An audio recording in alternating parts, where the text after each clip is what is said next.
Cannabis, la contravention ne résout pas le problème de santé publique. Fumer du cannabis sera désormais passible d'une contravention, et non plus de la prison. Mais la mesure ne satisfait pas les spécialistes des addictions.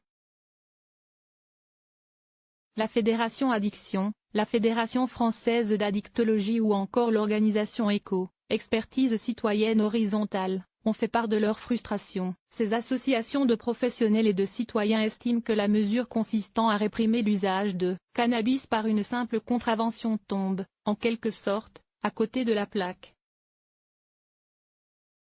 Cette mesure ne s'intéresse qu'au côté répressif et vise, avant tout, à simplifier le travail de la police.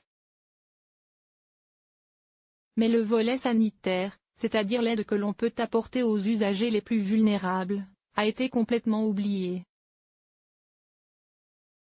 Changer de politique des drogues. La Fédération française d'addictologie signale ainsi dans un communiqué du 29 mai 2017, contrairement à ses voisins, la France a poursuivi une politique de répression constante envers les consommateurs. Les interpellations pour usage n'ont cessé d'augmenter pour dépasser les 150 000 par an, sans aucun résultat puisque notre pays a les niveaux de consommation de cannabis chez les jeunes parmi les plus élevés d'Europe.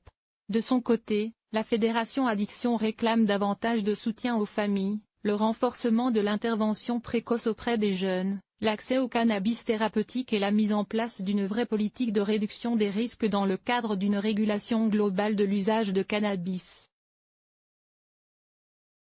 Une réflexion qui reste à mener en France. Des pays comme l'Uruguay et certains États américains ont légalisé l'usage de cannabis dans le but d'assécher le trafic et de mieux contrôler le produit. Le Canada envisage de franchir le pas.